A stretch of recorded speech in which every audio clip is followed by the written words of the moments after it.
style of debate. Here you can learn physics in my style and develop your own style. किसी भी body का centre of mass वो point होता है जब ये ग्राउंड पे स्ट्राइक करेगा तो हम देखेंगे कि फ्रिक्शन का डायरेक्शन क्या है। अभी तक हमने उन केसेस के बारे में बात करी जिन पे पॉइंट ऑफ प्रोजेक्शन और point of strike same plane में होता है। यहां पर हम उन केसेस के बारे में बात करेंगे जहां पर पॉइंट ऑफ प्रोजेक्शन और पॉइंट ऑफ स्ट्राइक दो अलग अलग प्लेन में होते हैं। अब यहां पर हम उन केसेस के बारे में डील करेंगे जिन केसेस में किसी बिल्डिंग की हाइट से किसी बॉल को जर्नल प्रोजेक्ट किया गया।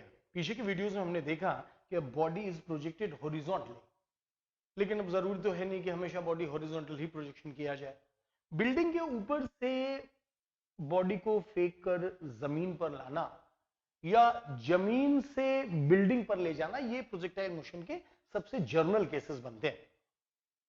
और उन जनरल केसेस के अंदर हम लोग एनालिसिस किस तरह से करते हैं ये मैं आपको यहां पर समझाने के लिए जा रहा हूं। देखिए ये एक बिल्डिंग है, दिस इज अ बिल्डिंग।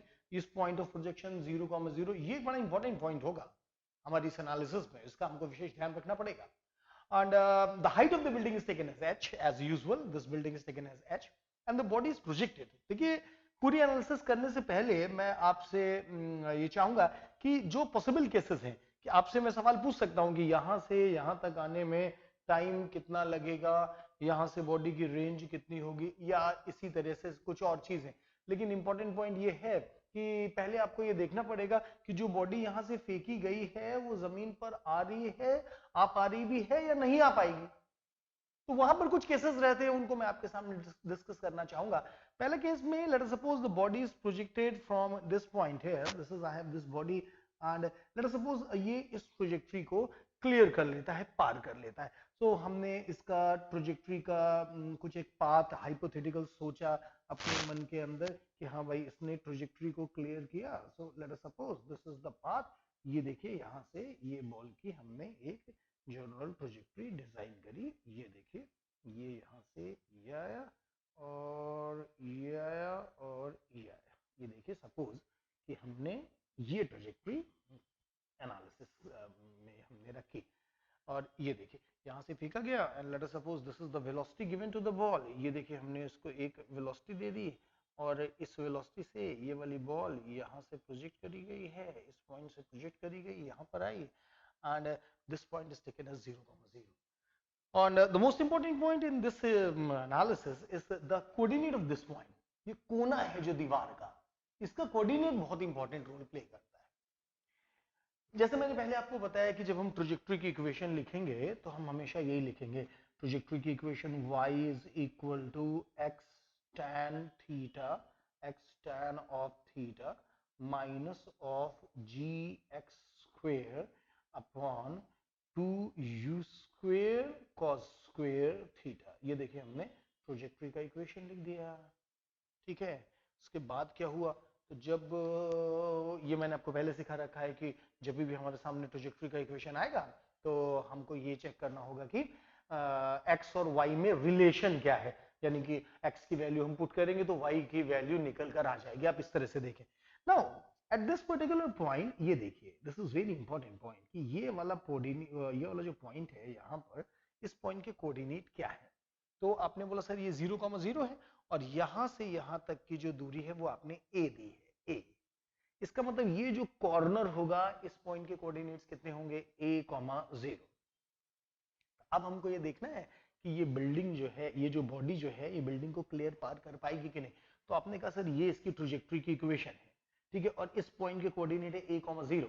इसका था इस इक्वेशन में यदि हम x की जगह a रखें और y की वैल्यू कुछ यहां से पॉजिटिव आ जाए, ये देखिए ये y की वैल्यू पॉजिटिव आई है, ठीक, तो क्या होगा। तो आपने बोला सर y की वैल्यू अगर x is equal to a रखने पर y की वैल्यू पॉजिटिव आ जाती है, माने y की वैल्यू 0 से बड़ी आ जाती है, तो ये मानना पड़ता है कि ये इससे निष्कर्ष निकलता है कि ये बॉडी ट्रेजेक्ट्री को पार कर ले जाएगी, ये बॉडी इस कॉर्नर को, इस बिल्डिंग को पार कर ले जाएगी और टकराने से पहले ये कहीं पर भी टच नहीं करेगी। फिर इसके बाद इसकी फर्दर एनालिसिस करते हैं। ऐसा ना हो कि कोई बॉडी की ट्रैजेक्टरी पार ही ना कर पा रही हो और हम अपने बेसिक प्रिंसिपल्स वहां पर लगाना शुरू कर दें। अच्छा, इस बात से क्या मतलब है कि पार ही नहीं कर पा रही है, इसको भी मैं तुमको दिखाता हूं। इस पॉइंट को a,0 मानेंगे। हाँ, तो लेट अस सपोज कि हमने ये वाला जो पॉइंट ऑफ प्रोजेक्शन है इसको इसकी वेलोसिटी को थोड़ा चेंज किया। ठीक है, तो अगर तुम चेंज करोगे तो जो तुम्हारे कोऑर्डिनेट्स हैं उनको आप दूसरी तरफ भी देख सकते हैं कि देखिए हमने जरा सी इसको यहाँ से ऐसा एंगल ऐसा बनाया, तो अब ये देखिए ट्रैजेक्टरी इसकी चेंज हो जाएगी। ठीक है, और ट्रैजेक्टरी चेंज होने के केस में क्या होगा, तो आपने बोला सर ये कुछ ऐसे होगा, पूरा मोशन और ग्रेविटी है और ये यहाँ से ऐसे आएगा और यहाँ से ऐसे। अब इस पॉइंट को देखना, इस पॉइंट को this is very important point. ये देखना, ये आया, लुक एट द पॉइंट, ये देखो ये जस्ट टच करते हुए।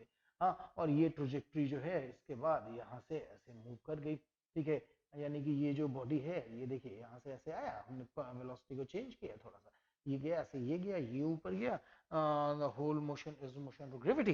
तो क्या हुआ, तो आपने बोला कि सर ये आया इसको ऐसे और ये इसको टच करता हुआ, तो जब टच किया जाएगा तो क्या होगा, तो आपने बोला सर इस पॉइंट के कोऑर्डिनेट तो x is equal to a है। ठीक है, अब यहाँ पे इसके y कोऑर्डिनेट कितने हुए, 0।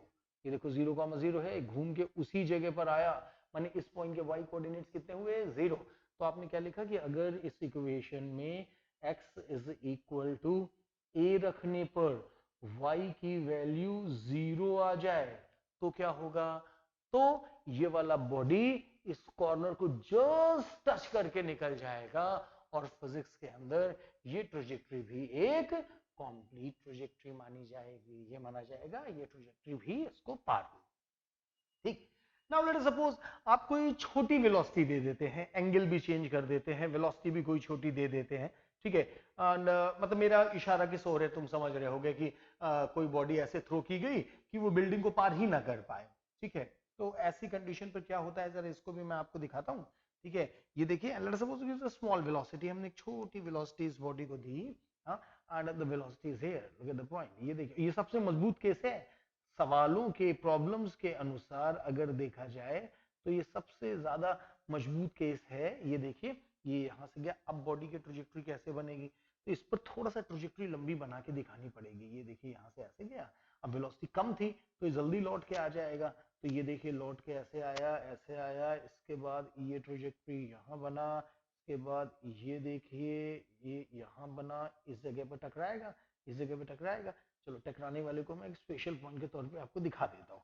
ये देखो, ये टकरा गया, ये यहाँ से टकरा गया।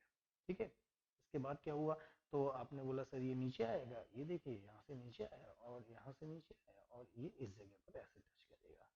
ठीक है, अब यहाँ तो हमने आपको फिगर में बना के दिखा दिया, अब इक्वेशन आएगा तो आपको कैसे दिखाई पड़ेगा, ये सबसे इंपॉर्टेंट पॉइंट है ना। तो फिर से देखना कि अब देखो, फिर इसी पॉइंट को पकड़ना। ठीक है, कि ये ट्रैजेक्टरी जा रही है और ये देखो बॉल यहाँ पे टकरा गई, तो जिस जगह पे बॉल टकरा गई उस जगह पे क्या हुआ, तो आपने बोला क्या कि ये जो है ये वाला पॉइंट है a,0। ये वाला पॉइंट क्या है, a,0। और इस ट्रैजेक्टरी की इक्वेशन में अगर हम x is equal to a रखें, x is equal to a रखें, ये देखिए है ना, और y की वैल्यू यहाँ से देखो, ये y की वैल्यू नेगेटिव आ जाए, यहाँ पर y 0 है, इसके ऊपर का y कैसा था, पॉजिटिव, यहाँ पर कैसा आ जाए, नेगेटिव। तो y की वैल्यू अगर नेगेटिव आ जाए तो क्या होगा, आपने बोला फिर ये ट्रैजेक्टरी पार नहीं कर पाएगी, और अगर ये पार नहीं कर पाएगी तो फिर हम इसके आगे कैलकुलेशन ना करें तो बेहतर है। हाँ, पता लगा सवाल हमसे पूछा गया कि बॉडी जो है जमीन पे कब आएगी और बॉडी वहां पे जमीन पे आ ही नहीं पा रही हो। हाँ, तो इस चीज को हम सवाल करने के प्रॉब्लम की शुरुआत में चेक कर लेंगे, whether this body is going to clear that particular boundary or not, और अगर क्लियर कर लेंगे तो आगे की चीज हम उसके बाद ही काम शुरू करेंगे। बोलो, इतनी बात के बाद अब हम इसके एनालिसिस करेंगे तब जबकि ये बॉडी ने इसको क्लियर पार किया।